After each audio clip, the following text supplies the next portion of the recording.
abuelo le había nombrado la República, o sea, en 1936, después de las elecciones, era joven, era funcionario de correos y le nombran jefe de correos en Huesca, administrador principal se llamaba. Y entonces el golpe franquista, el golpe de derechas, triunfa en Huesca y en los primeros días fusilan a todos los puestos civiles y a todos los puestos, al presidente de la Diputación, al alcalde, y ahí en ese saco entraba también el jefe de correos, y a Domingo lo fusilan el 14 de octubre. O sea que estuvo en su puesto en correos y parece ser que hubo alguna acusación por parte de algún compañero de correos y entonces es cuando lo detienen y lo encarcelan. Está unos 21 días en la cárcel y entonces bueno, un día pues lo sacan como a muchos otros y sin mediar juicio ni mediar acusaciones lo llevan a la tapia del cementerio y lo fusilan.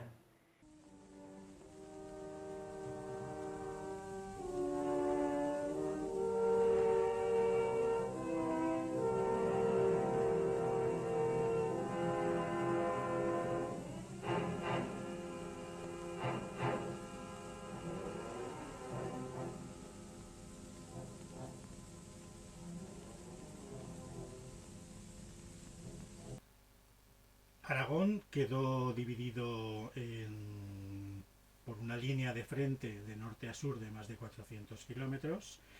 Las tres capitales de provincia quedaron en poder de los militares sublevados, pero el gobierno de la Generalitat de Cataluña organizó, y los partidos y los sindicatos catalanes y levantinos organizaron columnas de milicianos, de voluntarios, para recuperar para el gobierno de la República las capitales de provincia que habían quedado en territorio sublevado. Huesca se convierte en un bastión fundamental, importante, porque está en medio de esa línea del frente, porque tanto Zaragoza como Huesca son el paso, la comunicación que necesitaban las milicias catalanas para enlazar con el norte de España, que también estaba en poder republicano. Huesca sufre un asedio prolongado, es la ciudad que sufre el asedio más prolongado de España, incluso dura más que el de Madrid. Prácticamente no tiene más que una pequeña salida por Alerre en dirección a Ayerbe para poder recibir tropas y suministros para la población civil que estaba pues cautiva de ese cerco, pero sobre todo de la acción de los sublevados en la ciudad. Huesca se convierte en una plaza, digamos, de carácter simbólico.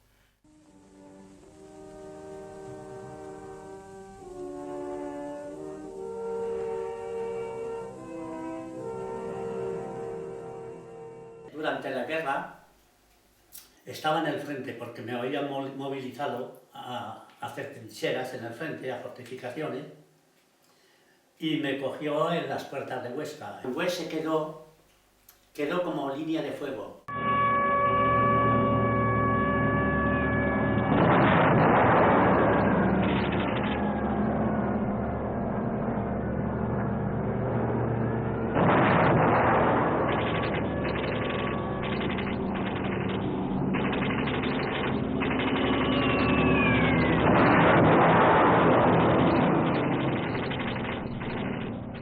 Hubo una destrucción de edificios importante porque Huesca era una ciudad asediada y era bombardeada pues casi a diario. La guerra civil española enfrenta dos puntos de vista, dos perspectivas sociales, culturales, económicas totalmente distintas. Precisamente la guerra se produce porque los militares, asociados con los grandes poderes económicos, los terratenientes y la bendición de la Iglesia, quieren acabar con el clima de liberalidad que había instaurado la República, con el clima de libertad que había instaurado la República, que no olvidemos que trajo escuelas, que trajo educación, que dio el voto a las mujeres, que separó la Iglesia y el Estado en todas sus actividades, y por tanto esa era una forma de entender la cultura y de hacer un ejercicio diario de la libertad. Todo eso fue aniquilado con la llegada con el triunfo en la guerra civil del bando sublevado.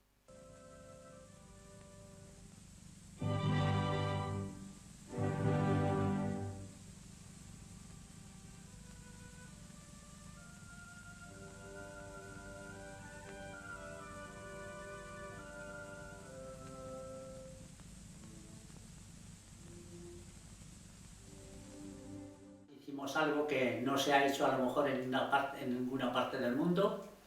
Suprimimos la moneda. Lo más seguro fue que al terminar con el dinero, con la moneda, pues se acabó la esclavitud. El suministro de agua de Boca quedó cortado desde los primeros momentos de la guerra, de tal modo que la población tenía que abastecerse con pozos donde el agua, pues en general, no tenía unas condiciones de salubridad suficientes, y de hecho provocó muchas enfermedades, provocó mucho paludismo, que fue una de las consecuencias de mayor mortandad entre la población civil.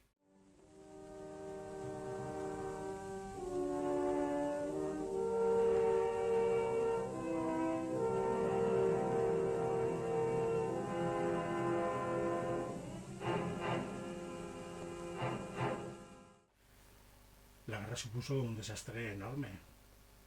Primero porque hubo una represión feroz. En la ciudad de Huesca hubo al menos 550 fusilamientos desde el principio de la guerra hasta enero de 1945. Todo el que entraba en Hues a la noche ya no salía por la mañana.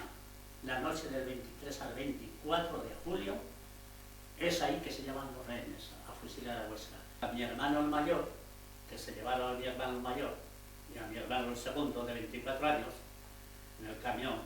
Cerca de 500.000 de civiles y soldados del ejército regular pasaron a pie y en condiciones extremas los nevados puertos pirenaicos de Puigcerdá, La Junquera y Portbou. Luego, después de ir a Francia, entrar a los campos de concentración. En Angoulême no encontraban sitio para los refugiados. Nos hicieron entrar en una fábrica, una vieja fábrica que ya habían quitado las puertas y ventanas, desafectada completamente. Nos pusieron paja por tierra como cuando se pone a los animales, igual, exactamente igual. En Cognac decíamos, ahora, ¿quién sabe dónde nos van a llevar? Porque lo pasamos muy mal en Angoulême.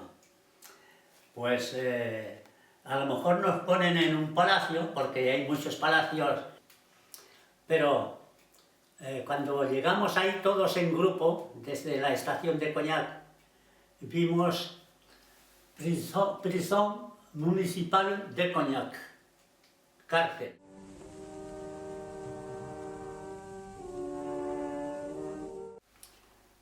Durante la dictadura de Primo de Rivera empecé a ir a la escuela. Así que nos situamos un poco lejos, ¿eh?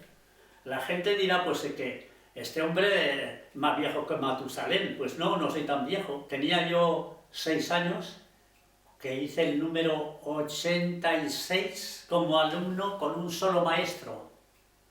¿Cómo podía hacer aquel hombre que si no se sacrificaba como un padre de familia? ¿Qué es lo que hizo? Como un padre de familia, y más que un padre de familia.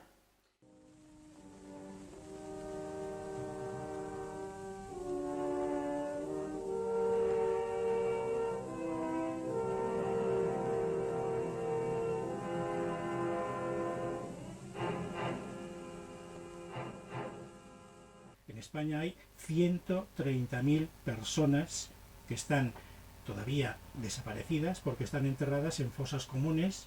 Todavía el Partido Popular, que es el partido en el gobierno, todavía no ha condenado la Guerra Civil Española. El Partido Popular es heredero directo del franquismo y no quiere condenar la Guerra Civil Española. La Iglesia española, la Iglesia oficial, todavía no ha hecho el ejercicio de condenar la guerra civil, y de asumir de forma autocrítica su importante papel en ese conflicto de parte de uno de los dos bandos, de parte del bando de los sublevados, que fueron los vencedores. La política es un arte para engañar a los pueblos, no para dirigir los pueblos, no para engañarlos, porque a partir de esa época no han hecho nada más que engañarnos con la transición. Tengo una anécdota de cuando la muerte de Franco, y entonces vi con los faros del tractor, estaba yo pasando unos ganchos por la tierra, y con los faros del tractor vi una persona parece una persona que viene allí por ese camino. Y la persona que venía por ese camino era la señora que veis aquí detrás. Era mi esposa, que venía a decirme: «Il est mort, le salud». ¿No comprendéis lo que quiere decir en francés? Ha muerto el puerco. Levanté yo el agado,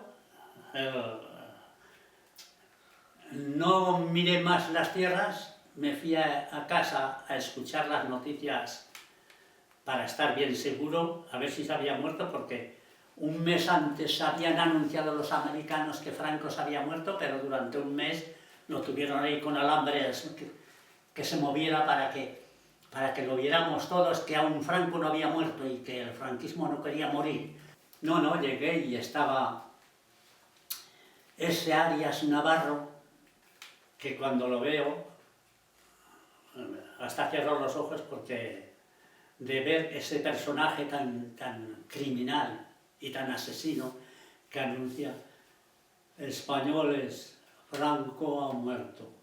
Estamos ahora, yo creo, en el momento de volver a destapar lo que ocurrió. Finalmente, yo a la conclusión que he llegado es que lo que nos vendieron es realmente un fraude histórico. Se construyó una gran mentira, un fraude, sobre lo que había pasado. Durante años vivimos de espaldas a estas tragedias que habían pasado en todas las familias españolas. No habrá, muy pocas se salvarán de que les pasara algún acontecimiento desagradable, y entonces